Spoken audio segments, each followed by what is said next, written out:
Não deixa pra depois. Graças a Deus, Deus me deu uma nova oportunidade de meu pai estar vivo, veio pra casa, apesar dos médicos terem desenganado ele. É isso aí que vocês estão vendo. No dia 30 de abril ele sofreu um AVC isquêmico. Eu estava a 3.000 quilômetros de distância dele, moro longe, trabalho longe.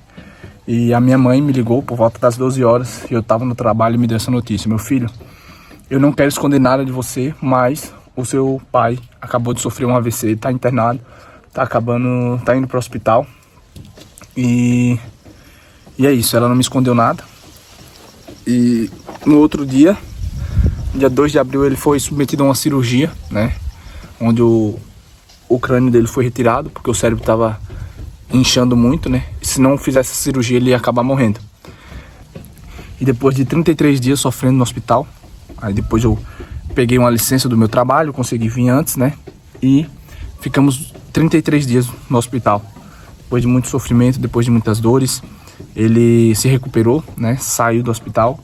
Ainda meu pai não está andando, não está falando. E começamos essa luta agora no processo de recuperação dele, né? Então eu saí da minha cidade ali, do meu trabalho, tirei essas licenças para exclusivamente cuidar dele. E eu vou fazer esses vídeos aqui para documentar esse processo, documentar uma jornada que não é fácil.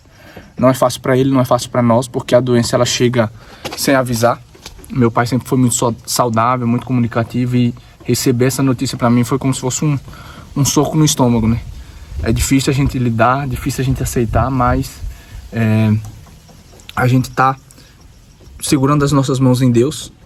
Ele, obviamente, no início foi mais difícil de aceitar ainda. Ele tá tendo muita dificuldade com a questão de autoestima, apesar de eu tentar ajudar, né? Fazer a barba, cortar o cabelo, deixar ele o máximo agradável possível para ele mesmo, mas ele não tá com essa dificuldade. E eu queria trazer aqui algumas reflexões que eu tô aprendendo muito com ele A gente aprende muito com a doença, a gente aprende muito com como ele tá lidando com a doença, porque meu pai sempre foi um cara muito alegre. E ele é alegre, mesmo nessa doença ele tá alegre. E eu queria trazer algumas reflexões. E a primeira foram 3 coisas, assim, muitas coisas eu aprendi que eu vou compartilhar aqui, mas as 3 coisas que eu aprendi muito com ele foi: a primeira coisa é de você dar valor às coisas simples do dia a dia, né? Ele sempre comentava comigo sobre as pessoas que ficavam doentes em cima de uma cama, que precisavam de outras pessoas para ajudar a se trocar. E ele disse que preferia morrer. Isso me marca bastante, porque a primeira vez que eu troquei ele no hospital, eu me lembrava muito dessa frase que ele dizia, que preferia morrer a depender dos outros para trocar, para fazer essas coisas básicas. E hoje ele se vê nessa situação, né? Infelizmente ou felizmente, né? Porque, como diz a música, às vezes a cura de algo vem através de uma doença, né? Uma frase que eu ouvi uma vez. Meu pai, para quem não sabe, ele estava num processo de alcoolismo anteriormente a isso, né? Que inclusive foi provavelmente um dos fatores que influenciou bastante a causa do AVC, né? Um dia antes ele tomou aproximadamente, acho que 6 doses, pelo que nos relataram, porque ele foi cuidar dos meus avós, né? E nesse processo ele passou mal. Depois a gente conversou, provavelmente ele sentiu muito frio no momento ali que sentiu o AVC, muito frio, tentou pegar as cobertas, tinha muitas cobertas na cama, e tentou pedir ajuda, mas não conseguiu, né?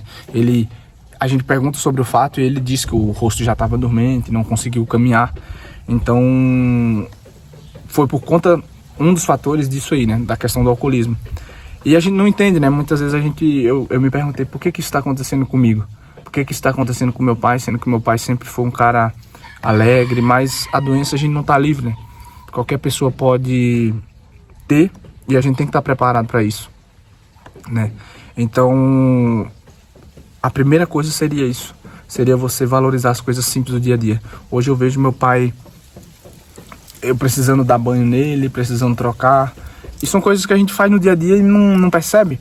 Às vezes você tá aí querendo crescer profissionalmente, a gente fica nessa correria louca de conseguir as nossas coisas, conseguir os nossos objetivos, e você acorda naquela loucura, acorda para trabalhar, para fazer suas coisas, para fazer seu corre aí, e você nem lembra um segundo de agradecer a Deus, de Senhor, obrigado por eu ter acordado, por eu estar caminhando, por eu tomar meu próprio banho, por eu me trocar, por eu ir no banheiro sozinho, fazer minhas necessidades sozinho. E eu E eu era um desses caras, assim, que coisas triviais do dia a dia, coisas bestas, né?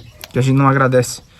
E foi algo que eu comecei a fazer, agradecer muito, né? Pelas coisas básicas do dia a dia. Essa seria a primeira lição. A segunda lição seria que a correria que a gente tem do dia a dia para alcançar algo, ela é, por mais que seja importante, ela, depois que acontece isso com alguém da sua família, se é que você valoriza a sua família, valoriza os seus pais ou aqueles que são próximos de você, ele não se torna nada. Ele se torna algo tão pequeno que você deixa de lado, entendeu? Foi o que aconteceu comigo. Eu sempre fui um cara que estava sempre buscando crescer profissionalmente e tal.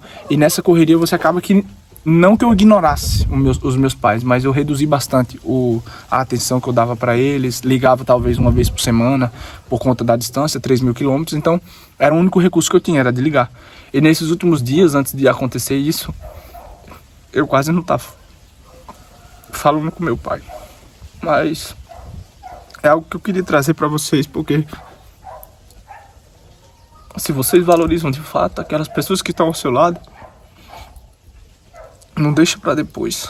Graças a Deus, Deus me deu uma nova oportunidade de meu pai estar vivo, veio para casa, apesar dos médicos terem desenganado ele, terem falado que ele não ia sobreviver,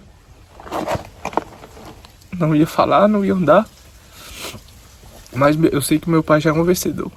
Ele sobreviveu, tá aqui com a gente, tá conosco.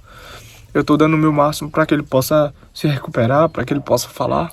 A fisioterapeuta passa os exercícios, eu me empenho junto com ele. E eu sei que nós vamos sair dessa.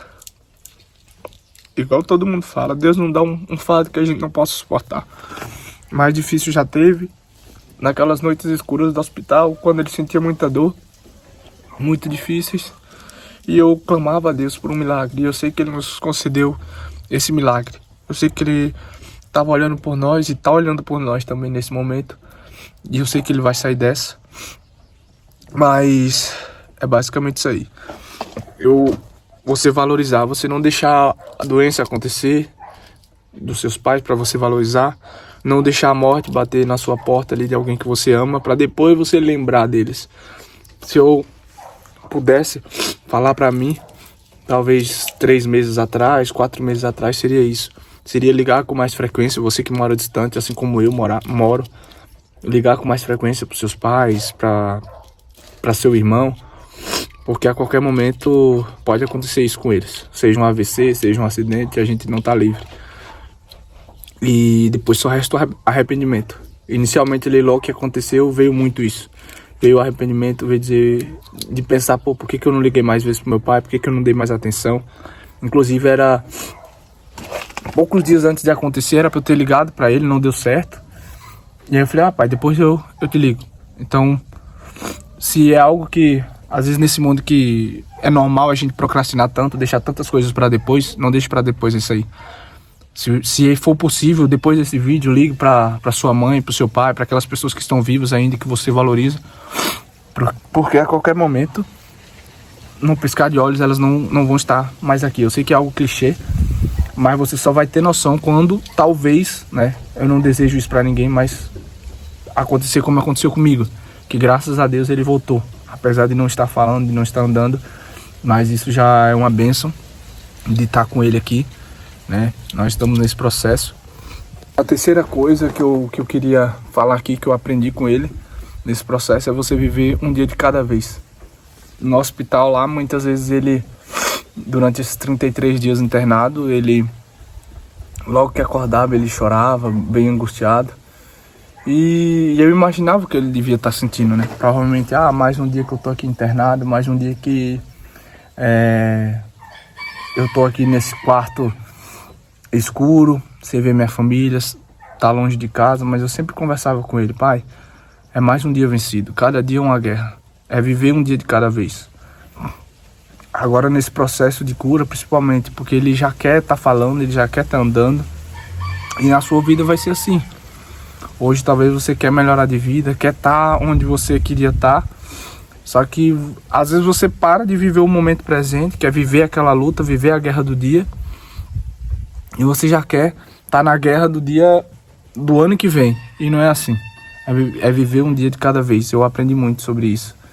Não adianta eu pensar, eu vou pensar, ficar focado no momento em que ele falar. Não, eu tenho que focar no hoje, focar na recuperação física dele. E eu sempre conversava com ele: pai, vamos valorizar os momentos que a gente já conseguiu vencer. O senhor já foi desentubado, que foi na época que ele, né, já foi desentubado, já tiraram a sonda do senhor. Eu sempre conversava com ele para ele não focar só nos pontos negativos. E a gente tem essa tendência natural, quando algo acontece na nossa vida, algo ruim, a gente focar e dar um hiperfoco nas coisas negativas. Então eu sempre conversava com ele sobre isso, de a gente focar nas coisas boas, agradecer a Deus que eu estou com ele aqui, né, cuidando dele, e vou dar o máximo para que ele melhore o mais rápido possível. E isso é em sua vida e em nossa vida, né? A gente parar um pouco de focar nas coisas negativas, naquilo que falta, e focar naquilo que a gente já tem, naquilo que a gente já tem disponível na nossa vida, que muitas vezes são coisas simples, né, obviamente, mas que a gente não agradece, que a gente não percebe no dia a dia. Então essa é a mensagem. Esses são os 3 pontos principais ali que eu aprendi muito sobre meu pai e sobre essa nova etapa que a gente está vivendo. Eu sei que é difícil enxergar a doença como um presente, mas eu estou tentando ver isso dessa forma. Um presente que Deus nos deu, né? Que eu vi uma mulher esses dias com câncer e perguntaram para ela sobre como ela enxergava a doença. E ela disse: eu vejo a doença, esse câncer, como um presente para a minha família se aproximar de Deus, de pensar e repensar muitas coisas sobre como eu estou trilhando a minha vida, sobre as minhas prioridades. E esse vídeo é basicamente isso, sobre você repensar, né, sobre algo que você está trilhando na sua vida, para que você não precise, para que não precise acontecer com você, para você pensar sobre essas coisas. E essas foram as 3 principais lições que eu estou tirando desse fato, e vou compartilhar aqui mais aprendizados que eu estou tendo com ele. Vou documentar essa jornada, por mais que não seja fácil, por mais que seja desafiadora. Não fiz roteiro nenhum, não entendo nada sobre edição de vídeo. Vou fazer algo bem cru aqui, só para agregar na vida de vocês. Não só na vida do público em geral, mas principalmente daquelas pessoas que passam por isso, né? Que aconteceu algo. Eu estava vendo uns dados, são 11 pessoas por hora que sofrem AVC no Brasil. Então é algo bem preocupante e bem desafiador para os familiares, né? Para as pessoas que passam por isso. Então é isso aí, se inscreva no canal aí, para que a gente possa alcançar mais pessoas, para que esses aprendizados possam servir de reflexão, né? Para as pessoas que estão vivendo no automático, vivendo as suas vidas de forma desregrada, só pensando em si mesmas. Beleza? Tamo junto aí, pessoal. Se inscreva no canal. Um abraço.